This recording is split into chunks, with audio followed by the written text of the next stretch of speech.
बात कर लेते हैं लखनऊ में त्योहारी सीजन पर योगी सरकार के बड़े तोहफे की। लखनऊ में माफिया मुख्तार अंसारी की अवैध कब्जे से छुड़ाई गई जमीन पर बने फ्लैट्स के लिए आज से आप अप्लाई कर सकते हैं। लखनऊ के डालीबाग इलाके में माफिया मुख्तार अंसारी के अवैध कब्जे से लगभग 2314 वर्ग मीटर जमीन खाली कराई गई थी और इस जमीन पर एलडीए ने सरदार वल्लभ भाई पटेल आवासीय योजना लॉन्च की है, जहां ग्राउंड प्लस 3 स्ट्रक्चर के 3 ब्लॉक में टोटल 72 फ्लैट्स बनाए गए हैं और इन मकानों के लिए लखनऊ के आम लोग रजिस्ट्रेशन कर सकते हैं। आज से ये प्रक्रिया शुरू हो गई है। विशाल प्रताप सिंह इस वक्त हमारे साथ जुड़ चुके हैं। विशाल, जहां मुख्तार का कब्जा हुआ करता था, उस कब्जे को न सिर्फ छुड़ाया गया बल्कि अब उस जमीन पर आम लोगों के लिए घर बनाए जा रहे हैं। रजिस्ट्रेशन की प्रक्रिया आज से शुरू हो गई है। इसका प्रोसेस क्या रहेगा, किस तरह से लोग यहां अप्लाई कर सकते हैं और किन कीमतों में इन फ्लैट्स को बेचा जा रहा है? देखिए, बहुत महत्वपूर्ण जानकारी है। माफिया मुख्तार अंसारी की जिस जमीन को हजरतगंज के डालीबाग इलाके में सरकार ने मुक्त कराया था, उस जमीन पर 72 फ्लैट्स बहुमंजिली इमारत वहां पर तैयार हो चुके हैं और ये जो ईडब्ल्यूएस कैटेगरी के फ्लैट्स बनाए गए हैं, इसमें खासियत ये होगी कि इकोनॉमिक वीकर सेक्शन को वहां पर रहने का मौका दिया जाएगा, जहां पर दरअसल वो रहने के बारे में सोच नहीं सकता है, क्योंकि उस इलाके में जो रेजिडेंशियल इलाके होते हैं, चाहे वो प्लॉट्स की बात कर लिया जाए, फ्लैट्स की बात कर लिया जाए, बहुत ज्यादा महंगी जमीनें होती है। लेकिन सरकार ने ये मौका दिया है ईडब्ल्यूएस सेक्शन के लोगों को। आज से जो रजिस्ट्रेशन की प्रक्रिया शुरू हुई है, यानी कि 4 अक्टूबर से और 3 नवंबर तक, यानी कि लगभग 1 महीने तक ये पूरी रजिस्ट्रेशन की जो प्रक्रिया है वो चलेगी और उसके बाद वहां पर जो लॉटरी का सिस्टम होता है, लॉटरी के जरिए लोगों को जो फ्लैट है वो आवंटित किए जाएंगे। 1 बीएचके फ्लैट भी हैं, 2 बीएचके फ्लैट भी है और नवरात्र में इस स्कीम को लॉन्च किया गया था और आज से उसका पंजीकरण खोलने का जो सीधा मकसद है वो यही है कि जो गरीब आदमी है, इकोनॉमिक वीकर सेक्शन का आदमी है, वो भी लखनऊ के हजरतगंज के डालीबाग के इलाके में फ्लैट ले सकता है, रेजिडेंशियल इलाकों में रह सकता है, क्योंकि मुख्यमंत्री योगी आदित्यनाथ की यही मंशा थी कि अगर माफिया से कोई भी जमीन खाली कराई जा रही है तो उसका सीधा फायदा उन लोगों तक मिलना चाहिए जो दरअसल उन इलाकों में नहीं रह सकते हैं। इसी वजह से इस खास स्कीम को आज से पंजीकरण शुरू किया गया है और 1 महीने बाद इसका प्रॉपर जो लॉटरी होती है उसके जरिए इसका अलॉटमेंट भी किया जाएगा। लॉटरी के जरिए फ्लैटों का आवंटन होगा। रजिस्ट्रेशन आज से शुरू हो चुका है, आप भी अप्लाई कर सकते हैं। बहुत शुक्रिया आपका विशाल, तमाम अपडेट्स के लिए। आइए अगली बड़ी खबर का रुख करते हैं। मध्य प्रदेश से यह खबर है। मध्य प्रदेश की राजधानी भोपाल के हबीबगंज इलाके के पास गौकशी और तस्करी का सनसनीखेज मामला सामने आया है। बजरंग दल का यह दावा है कि 10 से ज्यादा गौ की हत्या कर मांस भोपाल लाया जा रहा था, जिसको बजरंग दल के कार्यकर्ताओं ने पकड़ लिया। गाड़ी से 5 क्विंटल से ज्यादा गौमांस बरामद हुआ है। ड्राइवर को भी मौके पर ही धर लिया गया। मोबाइल चेक करने पर पता लगा कि वो लगातार 6 से 7 मुस्लिम साथियों से बात कर रहा था, उनके संपर्क में था। पूछताछ हुई तो उसने अपना नाम हिंदू बताने की कोशिश की, लेकिन बाद में सच सबके सामने आ गया। कार्यकर्ताओं ने आरोपी को पुलिस के हवाले कर दिया है।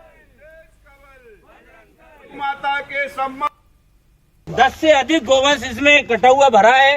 ये गाड़ी इनोवा पकड़ी है, ड्राइवर को पुलिस को हवाले कर दिया। ये गाड़ी अभी थाने ले जा रहे हैं और 10 गोवंश हम नवरात्रों में लगे रहे, हम अपनी झांकी प्रतिमाओं में लग रहे हैं और लेकिन देखो विधायक किस तरीके से काम कर रहा है। आजकल ट्रेंड चला लिया है, हिंदू समाज त्योहार मना रहा है। आज इन जिहादियों को पता था कि आज विसर्जन चल रहा है, इसकी आड़ में ये त्योहार वाले दिन जिहाद कर रहा है। तस्करी बिल्कुल बर्दाश्त नहीं की जाएगी। अभी तो केवल अच्छे से पकड़ के थाने में जब्त कराया था, अगली बार अगर कोई पकड़ाया तो उसको अपने पैरों पे नहीं जाने दिया जाएगा। जय जय श्री राम।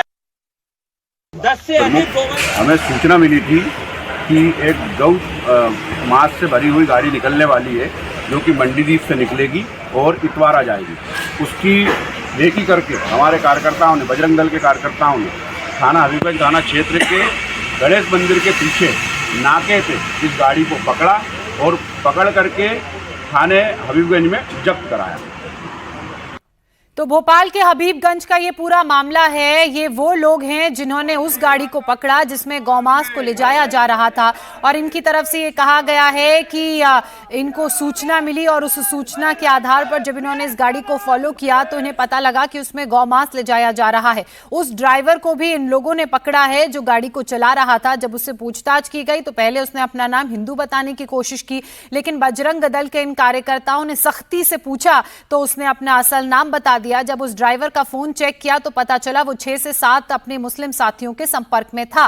मेरे सहयोगी अनुराग अमिताभ भोपाल से इस वक्त हमारे साथ जुड़ चुके हैं। अनुराग, ये कब की घटना है? पुलिस ने इस मामले में क्या कार्रवाई की है और आरोपी जो ड्राइवर पकड़ा गया है उससे क्या उन लोगों के बारे में पता चल पाया है जिनसे वो लगातार संपर्क में था, और इस गौमांस को कहां ले जाया जा रहा था?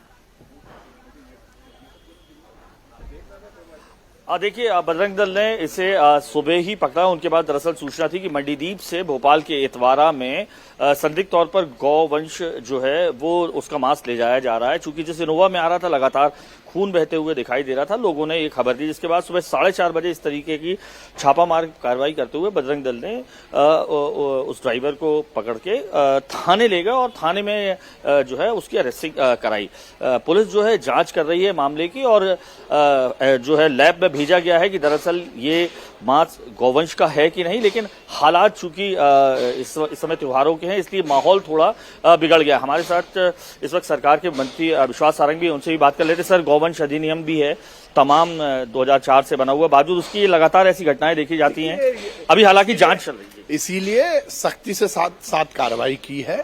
इस तरह से अनर्गल और अनैतिक कार्य करने की किसी को अनुमति नहीं मिलेगी। जैसे ही सूचना हुई पकड़ लिया गया है, थाने में है, जांच चल रही है और ये सुनिश्चित किया जाएगा कि यदि उसमें जो भी दोषी हैं उन पर सख्त कार्रवाई होगी। हमारे यहाँ कानून है, किसी भी तरह इस तरह से गोवंश की हत्या करना, उसकी मांस की तस्करी करना, ये अनुमति लायक नहीं है। और जो भी इसी को लेकर कानून भी बनाया गया है। अब उस मांस की जांच हो रही है जो गाड़ी में ये लोग लेकर जा रहे थे और उसी के बाद आगे एक्शन लिया जाएगा।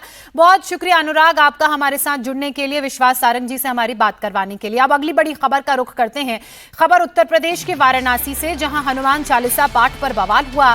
वाराणसी सिटी के मुस्लिम बाहुल्य मदनपुरा इलाके के प्राचीन हनुमान मंदिर में चालीसा पाठ को लेकर दरअसल टेंशन का माहौल देखने को मिला।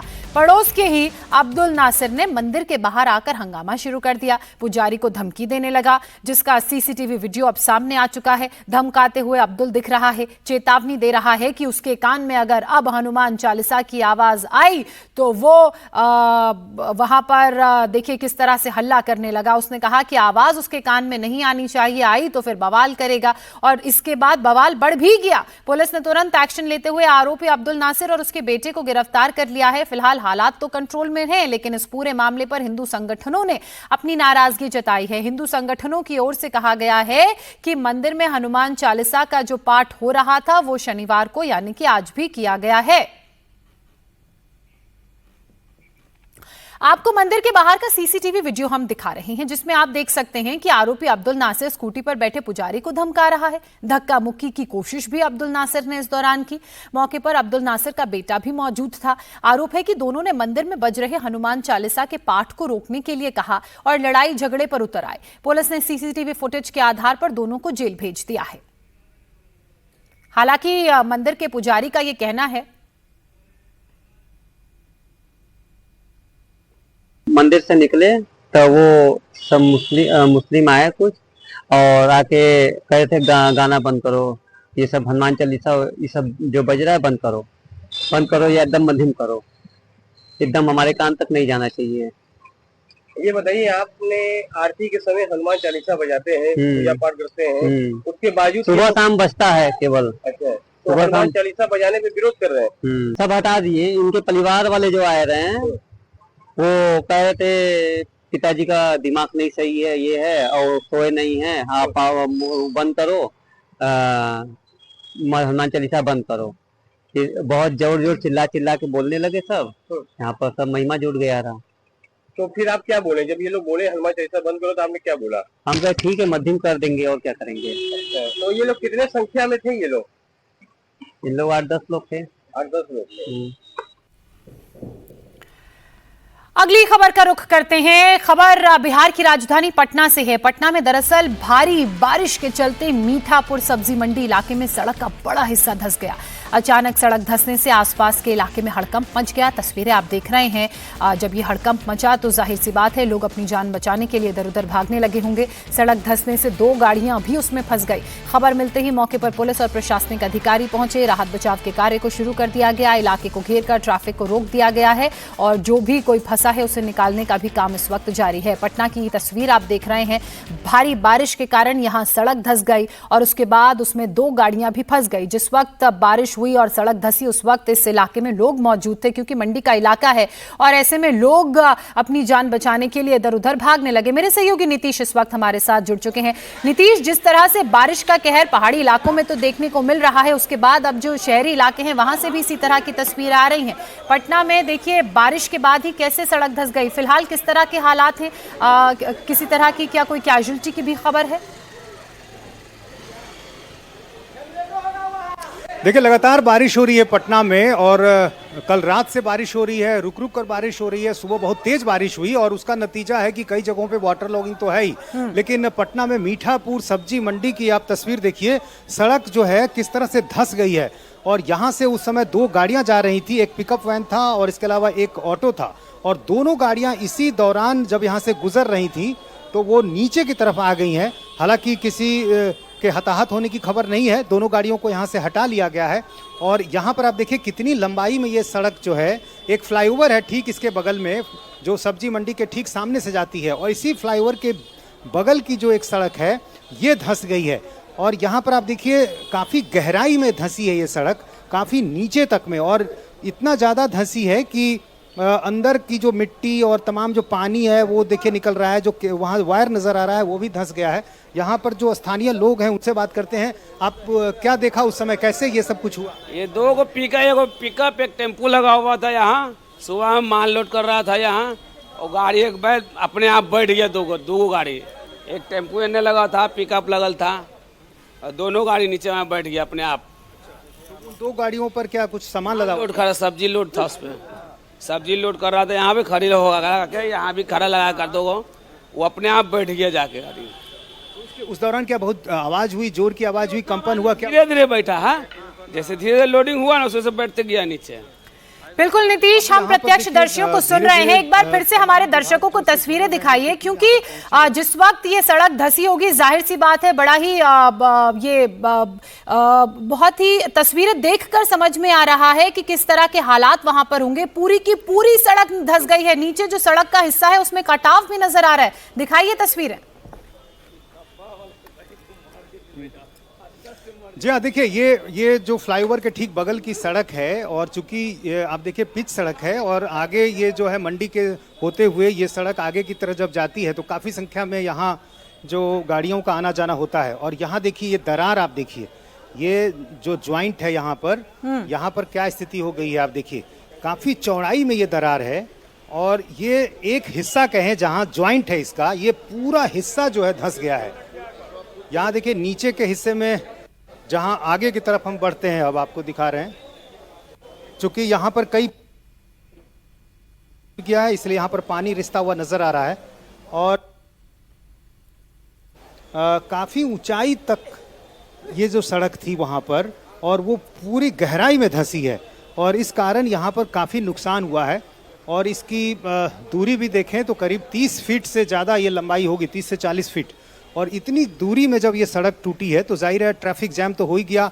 और चूंकि सुबह सुबह का वक्त, मंडी का इलाका, बहुत सारी भीड़ यहाँ पर रहती है, गाड़ियों का आना जाना बहुत रहता है। उस समय इत्तेफाक था कि 2 गाड़ियाँ आ जा रही थी, और इसलिए यहाँ पर कोई बड़ा हादसा नहीं हुआ, लेकिन 2 गाड़ियाँ नीचे, बिल्कुल सड़क जैसे ही धंसी, दोनों गाड़ियाँ नीचे की तरफ आ गईं, और फिलहाल उन गाड़ियों को हटाया गया है। और चूंकि सब्जी मंडी है तो काफ़ी संख्या में यहाँ गाड़ियाँ आती हैं जिन पर सब्जियाँ वगैरह लदी रहती हैं। और यहाँ भी देखिए ये जो पाइप आप देख रही हैं, ये कनेक्ट था यहाँ से, ये पूरी तरह से टूट गया। चूंकि सड़क धंसी तो उससे जुड़ी हुई जो तमाम चीज़ें थी, जो केबल था, वायर था, वो सारी चीज़ें टूट गई हैं। तो अब इसको जाहिर है काफ़ी वक्त लगेगा। फिलहाल यहाँ पर कोई अभी पहुंचा नहीं है। ये सड़क का हम सामने देख रहे हैं, एक बड़ा हिस्सा जो है वो टूट गया है, और सामने नजर आ रहा है कि पूरा का पूरा जो सड़क का एरिया है वो खोखला है। तो क्या इस तरह की ये पहली घटना है? आज से पहले तो बिहार से इस तरह की खबरें नहीं आई कि इस तरह से पूरी सड़क टूट के नीचे गिर गई बारिश के बाद। हालांकि खस्ता हाल सड़कों के बारे में खबरें आती हैं, इसकी सड़क नहीं है, लेकिन जहां सड़क है वो इस तरह से टूट कर नीचे गिर गई, ये पहली तस्वीर है।